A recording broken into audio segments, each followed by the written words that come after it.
Once upon a time, America's schools focused mostly on academics and extracurricular activities.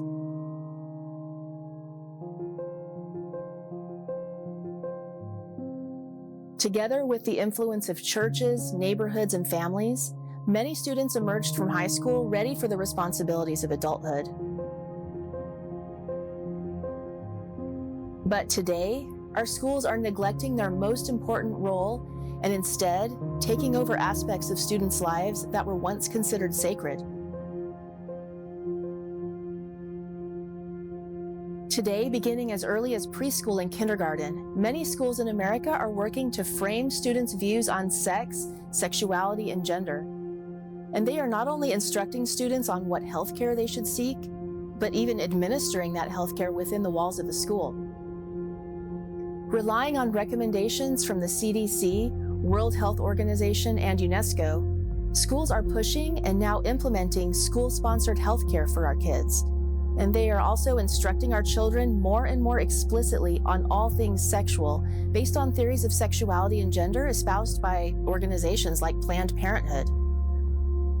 With whole child education spreading rapidly throughout America, schools are opening up clinics connected to school campuses where students just don't visit a school nurse if they have a headache, but are encouraged to access full-service medical care within the school on an ongoing basis and with minimal input and oversight from parents.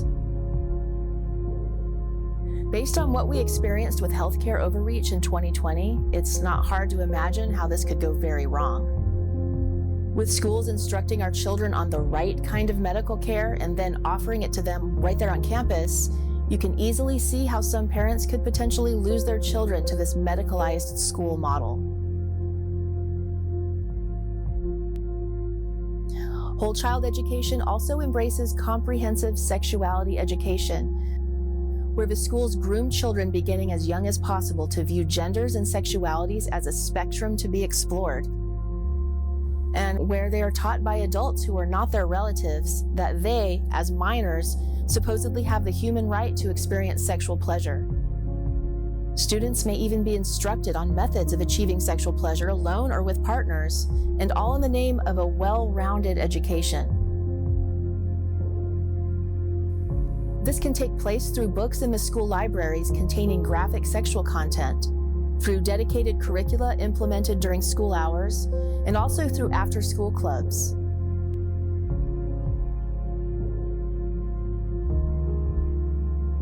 With this framework, students are taught that anything goes sexually as long as there is consent.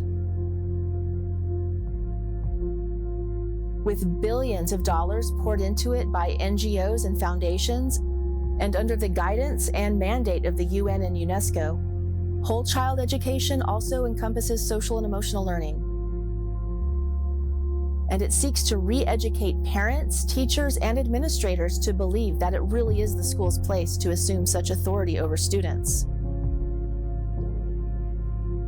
As whole child education continues to spread across the US, it's easy to foresee that the new normal could be school-affiliated doctors recommending the latest vaccine, SSRI antidepressants or other mind-altering drugs, birth control pills, abortion, or maybe cross-sex hormones to students, with minimal input from parents. Anyone who cares about parental rights should be alarmed over whole child education. What will you do to be a voice of warning? And what will you do to protect your child from this massive abuse of authority?